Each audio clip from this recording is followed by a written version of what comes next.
This is the Khmer Times News. My name is Paolo Bonini, and these are your headlines. The WHO declares the latest monkeypox outbreak to be an international health emergency. Guns being fired in a nightclub lead to a prominent tycoon's arrest. And 2 men are detained as they don't seem to understand how to use a secret compartment when smuggling illegal drugs. But firstly, our headline story: monkeypox is back, and the World Health Organization is exceedingly concerned, as it is now running rampant in Africa, and many experts think it won't be long before it surges across the entire globe. Worst of all, this is not the last strain of monkeypox, for this strain is a mutated form that is much more deadly. The recent surge in Mpox cases in the Congo and other neighbouring African countries has caused the WHO to declare a global public health emergency. The decision comes after independent experts reviewed data about a potential outbreak that could spread globally if it is not urgently addressed. Over 15,500 cases have been reported in 2024 alone, and of those infected, 537 have died, and that death toll far outstrips any previous numbers. But what is particularly concerning is the emergence and spread of a new strain called Clade 1b, which has been detected in 4 countries. This new strain has spread, and all experts have said it has spread exceedingly rapidly and is far more deadly. Now, this is not a new virus. It was in fact detected in humans way back in 1970, over 50 years ago. The difference is this virus is mutating, and as it does so, it is not only getting more deadly, but also much more easier to catch. Here on the screen is a chart of the spread of monkeypox back in 2023, and those light patches in the centre are not in fact free of Mpox. They are just a different strain. It is only the grey areas on this map that are said to be unaffected, but that area is in Africa and is more likely due to poor reporting rather than it being free of the virus. So far, Mpox has already been reported in a staggering 75 countries, and infections have jumped 77% in just the last few weeks. And that is why the WHO is not issuing just a warning, but they are issuing a global public health emergency. And at current, there is no medication for monkeypox. So if you catch it, you are in a very precarious position. Saying that, a vaccine is currently being worked on. But for now, your only defense is to be very aware that the deadly monkeypox is again stalking the land. On this week's Crime Desk, guns blazing in a Phnom Penh nightclub, 2 men are busted with drugs and they get confused how to use a secret smuggling compartment in a car, and a man says the sewers are full of dead bodies.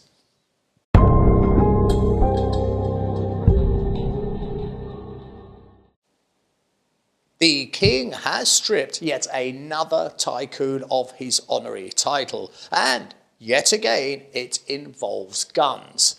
Last time, a tycoon was stripped of his title for shooting and killing 2 of his neighbours, after a row over a mango tree and a washing line.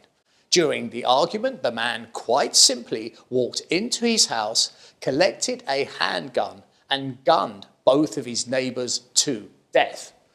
This time, the king has issued another royal decree terminating the privileged on-car title from a prominent businessman after a disturbing nightclub shooting incident. It was a little after midnight when a group of men and women entered the ex-entertainment nightclub in Phnom Penh, and it was not long after that gunfire was heard, and it struck terror and panic into many of the clubbers. The firing was so prolonged that the Khmer Mon District Armed Forces had to be called to intervene. And when they did, they detained numerous suspects, and after a search they confiscated 2 firearms. When the questioning began, the incident got very murky indeed, as the tycoon said that the handgun did in fact belong to him, but he denied that he had fired the shots. He said that it was his driver that was the crazed shooter. But the senior military officer investigating noted that according to witnesses, they said it was in fact the tycoon that was firing the gun, not his driver, directly contradicting the tycoon's statement. So, as it stands, the tycoon, who is in fact a prominent lawyer, faces a jail term of up to 2 years, but his driver faces a jail term of up to 3 years. The central question the judge needs to answer was who in fact was the shooter. Was it the tycoon, as witnesses state, or is the judge to believe the lawyer who said it was in fact his driver?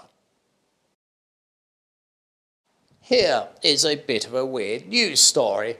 Have a look at this man and have a guess as to what it is he has to apologise for. I, in fact, have no idea why I'm asking that question, as I know full well you will never ever guess, not in a million years. Well, I will tell you. He has had to apologise for spreading false rumours that 12 people were washed down Phnom Penh sewers. Yep, this man has apologised after spreading false rumours that 12 people had been killed after they were washed into the sewers following heavy rains in Phnom Penh. And he was nicked for the dissemination of false information by the police of the Due 1 Inspectorate. Now, he was in fact rather specific with his lie, and that was 12 motorcycles had been washed down a drain and the people went into the sewers, and it is there that they died a horrible watery death. He even went as far as to state this mass extinction of moto drivers occurred at exactly 8:30 p.m. Now, seeing as you would have failed so horribly with the guess as to what this guy lied about, I'm willing to guarantee you you can answer this next question. Can you guess which social media site this idiotic behaviour occurred on? Yep, that's right, Facebook. Where else? The land of trolls and dodgy face cream. The man himself has now apologised, and he has said very clearly he will not do it again.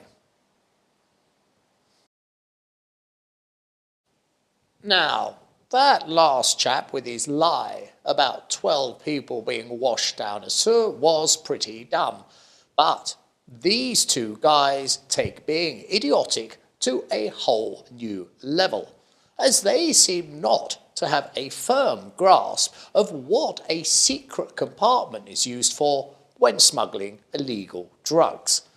Now, let me show you the secret compartment, and I will outline the use of one, which, by the way, is painfully obvious. This, on your screen, is the compartment that was rather neatly hidden under the back seat of a car. It was very solidly made and was well concealed, but when used correctly, many kilos of drugs could be secreted within it. Now here comes the bleeding obvious part. A secret compartment for drugs is so you can hide the gear and nobody, and I mean nobody, would ever suspect it was there. And that does work, but not so much if you then put a bag on top of your secret compartment with yet more illegal drugs. Yep, they did use the secret compartment to stash 10 kilos of ketamine. But then, out of pure greed and laziness, and also not wanting probably to do a second border run, they stashed a further 20 kilos in a bag on top of the compartment for anyone to see. Now, it's not like this ran any risk of a severe prison sentence, is it? Oh, hang on, it did run a huge risk, as now both men, due to their complete lack of foresight, have been jailed for life. And they've been jailed for smuggling by Phnom Penh Municipal Court. The sentenced were An Ratha and Porn Sakun, and they were sent down for life imprisonment, as well as being fined 80 million real each for drug trafficking. And in closing this week, one headline spoke of very dark clouds gathering on the horizon for Cambodia's casinos. The headline itself read, Cambodian casinos on notice as Thailand finalises new law. And that headline pretty much tells the whole story, and it will send shockwaves through Cambodia's 87 casinos, as the money involved is quite simply staggering. IAG has stated that under Cambodian law, casinos must have capital of $100 million to start with, just for a normal casino. But for an integrated resort and casino, it is $200 million that is required. And that is all you need to know to give you an idea as the vast sums of money that are involved here. So imagine being the owner of a casino on the border of Thailand, a place where gambling is severely frowned upon, and you as a casino owner read the headline that Thailand is not only allowing casinos, but for a small fee, even Thai nationals will be allowed to enter and gamble just like tourists. Quite simply, the border casinos of Cambodia had a captive audience. Gamblers from Thailand were driven to their golden doors by the pure fact that they could not gamble in Thailand. Hence, they had to travel over the border. But now, they have absolutely no need to do so. And it does not take a genius to work out what this will do to Cambodia's casinos. And if there is any doubt to the Thai casino's strategy, it has been reported the new casinos will be built in areas right next to many Cambodian casinos. So, the Cambodian casino owners will be able to look out of their tinted windows and see across the border who it is that is now raking in their profits.